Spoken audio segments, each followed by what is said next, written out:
All right, all right, all right, all right, all right. Welcome back to No Filter MMA. This is your boy BJ back with another video show.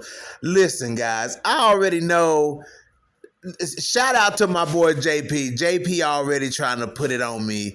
JP already trying to put the label on me. Oh, you're a Dakota Ditcheva detractor. You know, JP always trying to call me on my shit, but that's okay though. JP has a role, and his role is to keep me in line. Okay, JP has his own role, and it is to keep me in line. But when it comes, this is what I'm actually saying, people. And I talked about this last night on the WMMA matchup with Combo. We talked about this matchup and what my thoughts and feelings was ahead of it. Me and Combo, of course, have talked off screen about it. And of course, we feel how we feel about it. I swear, it's like every high-profile fight in women's MMA, me and Combo are always on the opposite sides of the fence when it comes to it. And this is what I'm saying about Seamiko Anaba. I'm not saying that Seamiko Anaba is about to walk in here and whoop Dakota Ditcheva. That is not what I'm saying, guys. This is what I'm actually saying. What I'm saying is Seamiko Anaba is arguably... Listen, when you say highest caliber opponent, you know what I'm saying? You got to talk about what that person is capable of and if that person will show up and actually perform like they're supposed to perform. You know what I'm saying? And, so you can argue that Tyler Santos was the highest, caliber opponent that Dakota Ditcheva has faced. Maybe skill and technique-wise, maybe not even that, you know what I'm saying? But skill and technique-wise, you can say that. But she didn't show up to fight. You know what I'm saying? Like, what we saw in the cage, we supposed to call that Tyler Santos? Like, there's no way. What I mean is, Seamiko Anaba is more than likely going to show up ready to fight. Have y'all been watching Seamiko Anaba's training footage? Because I've been watching Seamiko Anaba's training footage. And Seamiko Anaba is not, she's not going to sell herself short, you know what I'm saying, as far as her preparation to go in here and fight Dakota Ditcheva. You know what I'm saying? She's fighting a bigger girl. She's fighting somebody with a lot of power.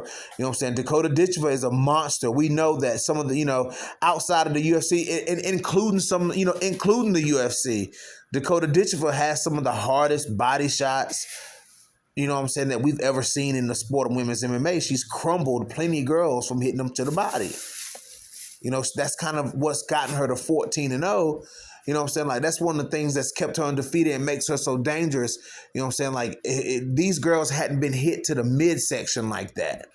Like, look at what happened when Jessica Andrade, what she did to Katlyn Chookagian. Chookagian went down. That's just a point of reference. Chookagian went down when Andrade attacked her body. Like, Chookagian ain't never been hit to the body like that before. You know what I'm saying? And, Jenna Bishop, tough, gritty grappler, you know what I'm saying, ain't never been hit to the body like that. You know what I'm saying? It folded her. It literally folded Jenna Bishop. You know what I'm saying? But you got somebody with Seamiko Anaba. You have somebody whose fight IQ... Dakota Ditcheva has won a lot of her fights because girls don't have the IQ in the stand-up to be competitive with Dakota Ditcheva. Like, Dakota Ditcheva is leagues above the people that she's fought in stand-up, And that to me has helped her, you know what I'm saying? Like, that's given her all the confidence in the world to be who she is, and and it gives the fans, it gives the Dakota Ditcheva fans something to use as a backup, to use to stand on as evidence. Yo, she folds girls to the body. Yes. But look at who she's folding. She's folding girls who hadn't showed the most IQ on the feet. And it just is what it is. Seamiko Anaba, however, is the most technical striker that Dakota Ditcheva has faced, even more technical than Tyler Santos. Tyler Santos got, dapped up by Erin Blanchfield. I'm not trying to say nothing about Erin Blanchfield because Erin Blanchfield is a decent, is a good striker. She's a good striker, but she is not striking was not Aaron Blanchfield's first sport. Maybe it was. Maybe it was. You know what I'm saying? But we all know Aaron Blanchfield for somebody who submits people and somebody who mauls people, ground and pound, you know, a vicious ground attack, a close and close attack. And over the years of Aaron Blanchfield's experience, you know what I'm saying, in Invicta, she did it, even though she's so young, she's what, 23, 24, Aaron Blanchfield did it the right way. She competed in Invicta. She won fights in Invicta. She made a name for herself in Invicta FC, and she captured the attention of the UFC. Aaron Blanchfield did it the correct way. She didn't get an easy way in. Aaron Blanchfield never got an easy fight in the UFC. She hasn't had an easy fight in the UFC, and she's only lost one fight. All the fights that Aaron Blanchfield has had, she's only lost one fight. You know what I'm saying? But, you know, long story short, she's not the most high-level striker out there. You know what I'm saying? But, you know, Seamiko Anaba, however, I forgot where I was going with that comment. Don't pay me any attention. But Seamiko Anaba, however, is the most high-level striker that Dakota Ditcheva has faced. You know, and Seamiko has got some things working against her here. You know, size is going to be a thing. Dakota Ditcheva is big and long. She fights hunched over like Joanna Jędrzejczyk. You know what I'm saying? Like, she's like that. You know, Dakota Ditcheva is like that. She's a freak flyweight. Like, her body frame and the way she uses her tools, the way she uses her length and uses, you know, she's like a flyweight Megan Anderson. You know, she got that snap on the end of her punches. You know what I'm saying? She knows how to keep you at the end of the punches, that's where Seamiko Anaba has to figure out a way to get around it. You know what I'm saying? Seamiko Anaba has to figure out how to get around the size of Dakota Ditcheva. You know what I'm saying? But out of all the people that Dakota Ditcheva has faced, I think Seamiko Anaba has the best chance to be competitive in the stand-up with Dakota Ditcheva, because I don't see Dakota Ditcheva taking this fight to the ground. I don't see her taking this fight to the ground. I don't see her going out there and grappling. I don't see that. You know what I'm saying? I see Dakota Ditcheva trying to find her spots, trying to pick her punches. You know what I'm saying? And somebody who's fast, you know, fast and has the speed of Seamiko Anaba, you know what I'm saying? Like, she needs to use that. And Seamiko Anaba ain't no pillow puncher. You know what I'm saying? She's got some snap on the end of her punches, too. She has a great jab, a double, triple jab. You know what I'm saying? Like, Seamiko Anaba has good kicks, and she's gritty. We have to give her, you know, Seamiko Anaba ain't some scrub coming in here to fight Dakota Ditcheva. Let me put it like that. She's only lost one fight in her career. I think it was by decision.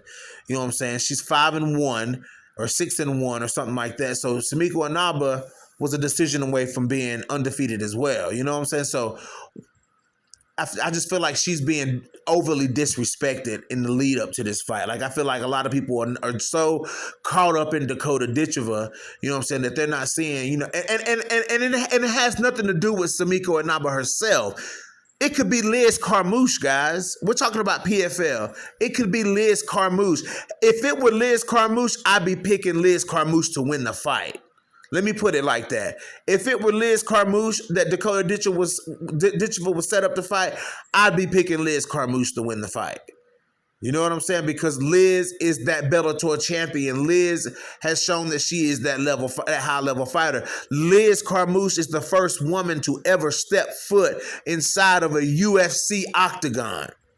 You know what I'm saying? Liz Carmouche has fought for the UFC belt at bantamweight, fought for the UFC belt at flyweight, went to Bellator, won the Bellator belt, beat Elimele McFarlane, beat Kana Watanabe twice. You know what I'm saying? Like, she's done her, like, Liz Carmouche has done her due diligence, you know what I'm saying, for the sport. You know, so it has nothing to do with Seamiko. It's just the fact that Dakota Ditcheva is now facing high-level opponents. It's that simple. It's that simple. The level of competition that Dakota Ditcheva is facing now is a little bit higher. You know what I'm saying? They claim they had so much trouble finding people to fight, you know, Dakota Ditcheva. I don't necessarily believe that. I just think that they were I don't think it was any hesitancy from Seamiko Anaba to take this fight. You know what I'm saying? Because I don't see Seamiko Anaba really being scared of anybody. But this coming week, guys, I'm doing some round by rounds on Seamiko Anaba. I will probably start on Sunday. because I'm off this weekend, so by Sunday I'll be nice and well rested. Fights would have already came on, you know what I'm saying. The night before, I'll be ready to talk. I'll be ready to talk about fights. So I'm gonna do a round by round on Sunday. I'm gonna start off with Seamiko Inaba's one and only loss. That's what I'm gonna start it with. I'm gonna start it with Seamiko Inaba's one and only loss. And then we're gonna look at how Seamiko Anaba loses. We're gonna look at how Seamiko Anaba wins. You know what I'm saying? And then you make your educated guess. You know what I'm saying? Because I'm trying to make I'm doing this so that I can make an educated pick. You know what I'm saying? And I may not even make a pick. You know what I'm saying? Because I'm not super invested in Dakota Ditcheva or Seamiko Anaba like that. I've watched Seamiko Anaba fight. I've watched Dakota Ditcheva fight. But damn, y'all are in love with Dakota Ditcheva over out here in these streets. Like y'all drinking Dakota Ditcheva's bathwater after a 5-hour training session. Like that's how y'all are on Dakota Ditcheva right now. Just like y'all was on Wayne Kong until Gabriela Fernandez whooped her ass. I ain't heard y'all say nothing about Wayne Kong ever since she got her ass whooped by Gabriela Fernandez. I ain't heard y'all say nothing. And she done beat Ariane Lipsky since then. So we all know what this is about. But I ain't going to change how I pick stuff. Y'all already know. I'm going to pick how I pick. I'm going to dissect every fight as if it was all the rest of the fights that I dissect. There's nothing special about this fight because it's Dakota Ditcheva. I'm just gonna put it like that. This is your boy BJ back from No Filter MMA. Drop those comments in the comment section. Hit that like, hit that dislike, and if you guys haven't already, hit the subscribe button. This is the road to 1,000, and I'm out.